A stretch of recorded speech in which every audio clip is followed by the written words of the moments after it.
Assalamualaikum warahmatullahi wabarakatuh. Jadi kita sekarang bahas lagi yang soal bikin komputer cepat dan ya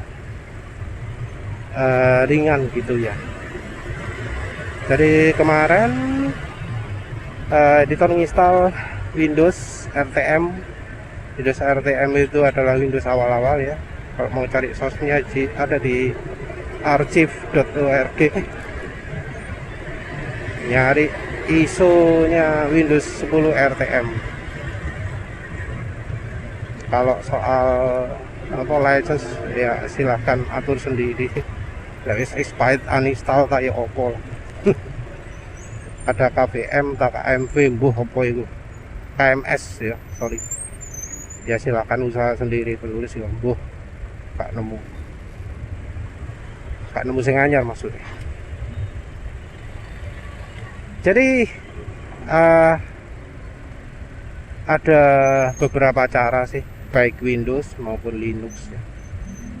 Kalau Windows itu yang terkenal mungkin Windows Potato ya. Ghost Spectre.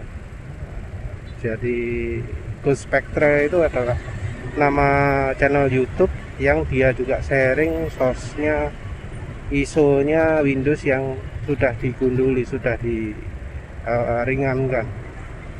Tentu nggak 100% ya, karena kebutuhan orang macam-macam. Dia masih memperhitungkan kebutuhannya, kayak saya butuh ngeprint, saya butuh file sharing, saya butuh login domain, macam-macam ya. Ya itu ada cukup banyak faktor ya yang memperumit keadaan. Ghost Spectre sendiri juga rilis yang Windows 11 yang memungkinkan kita install di komputer apapun, mau komputer jadul yang nggak ada TPM atau opo lah itu bisa. Jadi nggak harus baru, komputer lama bisa diinstal Windows 11.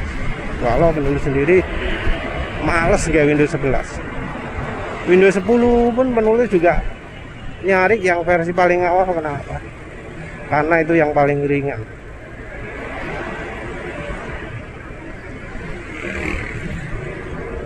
Jadi penulis juga pernah lihat di YouTube bahwa ada yang ngomong Windows 7 itu merupakan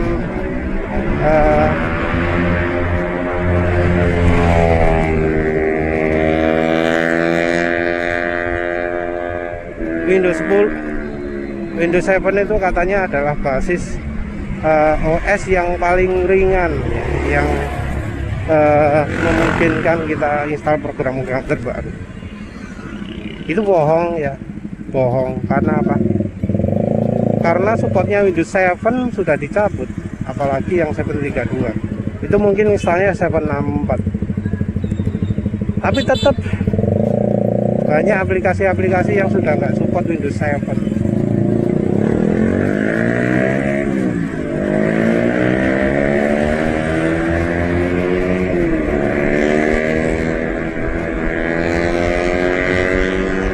Ya sayangnya juga Windows 10 pun ada kebutuhan khusus ya, kayak Steam itu minta Windows-nya adalah 22H2 Windows 10-nya. Jadi kalau Windows 10 RTM nggak masuk. Jadi kalau mau pakai Steam ya mau nggak mau harus pakai Windows 10 yang 22H2 yang baru. Kalau dari Windows 10 RTM upgrade-nya bisa sampai 5 kali ya. Jadi upgrade 1, upgrade 2, upgrade 3, upgrade 4, upgrade 5. Dan itu pun sampai bisa 2 hari barangkali ya upgrade nang laptop. Ya tentu kita carinya ya mending yang sudah jadi 222 ya, misalnya dari Ghost Spectre gitu. Kita tinggal pilih. Kalau perbandingannya ya kita sama-sama gundulan, sama-sama belum ada apa-apa. Kalau Windows 10 RTM awal-awal memorinya itu adalah 550, Kalau bus Spectre yang 222 tapi navigatornya apa jenenge, start menunya diganti dengan yang ringan, pilih yang paling kecil, apa sih jenenge, Superlight, Bus Spectre Superlight ya untuk Windows 10 nya. Itu pemakaian memorinya bisa 1,1. Jadi ya memang kalau untuk Windows 10 222 paling kecil itu 1,1 guys. Pemakaian memori paling kecil yang ya masih layak pakai, masih banyak fitur jalan itu 1,1. Sementara kalau Windows 11 kayaknya minimalnya itu 1,5. Kalau Windows 7 sama saja ya sebenarnya dengan Windows 10 RTM. Jadi ya walau ada yang menawarkan Windows 7 installnya ini bayar segini dapat install Windows 7 yang ringan, bisa untuk macam-macam, penulis lebih pilih yang Windows 10 RTM karena ya sama. Jadi di kantor komputer penulis pakai Windows 7, banyak juga install Windows 7 yang lain yang 32 bit. Pemakaian memori saat nganggur ya sekitar 600 gitu ya, nggak pernah sampai 400 gitu. Jadi tanpa ada apa-apa ya 600-400. Padahal itu driver graphic cardnya pakai yang minimalis ya. Jadi aslinya antara Windows 10 RTM dengan Windows 7 itu bedanya sedikit. Karena Windows 10 RTM itu ya Windows 7 yang ditingkatkan sedikit GUI-nya lah. Cuma beda di GUI mungkin. Nah, untuk membersihkannya ya untuk Windows 7 Windows 10 itu mengapa bisa sampai pakai cuma 550. Yang dasar itu adalah mematikan Defender dan Windows Update. Jadi sebelum diapa-apakan sama sekali, itu pemakaiannya yang Windows 10 RTM ya, Windows 10 RTM itu setelah diinstal pemakaian memorinya secara 1,1, 1,2, 1,1. Nah, setelah dimatikan Defendernya, dimatikan update-nya, itu bisa turun 900-an. Jadi 900 kadang sampai 800. Mematikannya adalah lewat registry. Jadi kalau ingin penasaran ya tinggal tanya saja ke AI kalau cara mematikan Defender lewat registry bagaimana. Jadi booting save mode dulu, tombol power ditekan, terus milih reset komputer sambil neken tombol shift, entah shift kiri atau shift kanan, pokoknya tombol shift ya mungkin ya. Terus nanti akan muncul dialog troubleshooting, milih menu sing agak masuk ya, bukan restart komputer atau apa, masuk, milih yang boot menunya ya. Saat booting bisa milih opsi ya, silakan konsultasi ke instruction manual lah gimana caranya booting save mode. Setelah masuk save mode, kita jalankan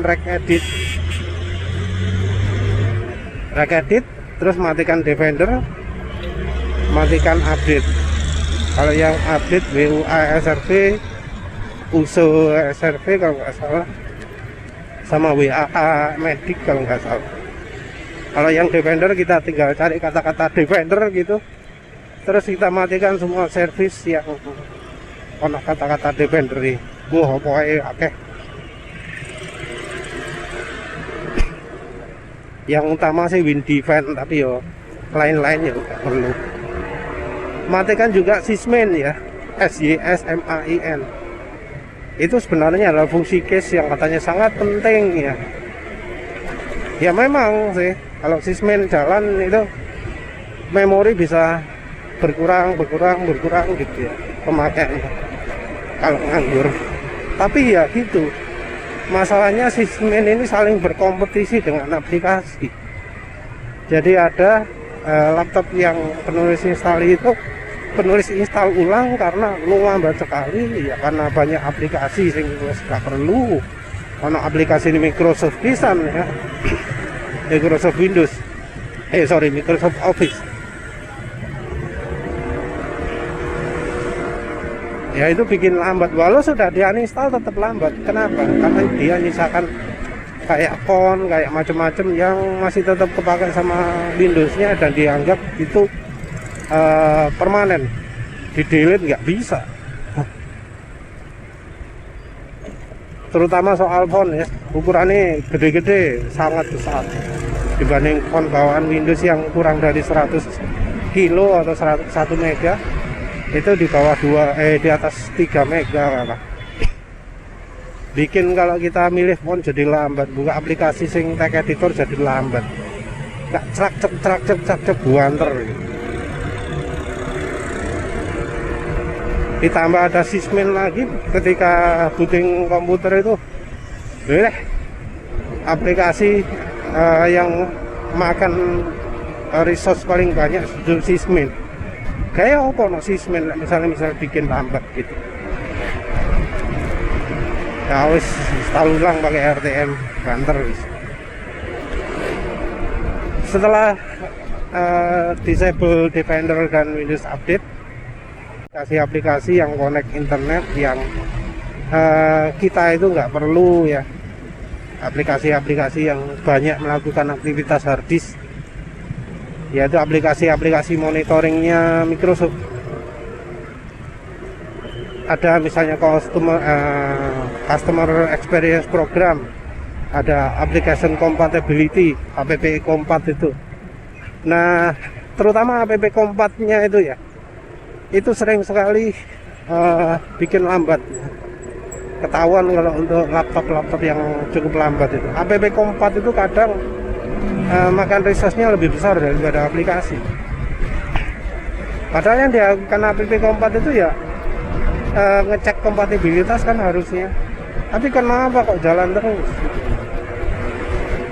Kenapa kok makan resource juga? Ya sudah, kita habisi saja, kita tidak pakai. Jadi aplikasi monitoring, laporan-laporan selama nggak merusak sistem yang ada, kita hilangkan. Maaf penulis lupa, tapi ya tinggal ya di logika sendiri lah. Setelah itu dijalankan jadi sisa 550-an. Tapi itu masih gundulan, belum ada driver video card, belum ada driver sound card. Nah setelah diinstalli driver sound card, driver video card, naik lagi dah, nggak 500 lagi tapi 700. Ya mau gimana lagi ya. Kalau untuk Linux yang terutama itu adalah GUI. Kalau bisa saya sebenarnya menginstal Linux mulai dari nolnya ya, dari command line-nya, baru kita install satu-satu. Misalnya kita install SFCE dengan teman-temannya gitu. Wes bisa fungsi, ada GUI-nya, banter. Gak kayak yang Ubuntu aslinya. Pemakaian memori juga akan sedikit, nggak banyak. Karena ya GUI yang baru itu terlalu banyak fungsionalitas yang kita itu nggak perlu. Ya wes lah, itu saja. Terima kasih sudah menonton. Assalamualaikum warahmatullahi wabarakatuh.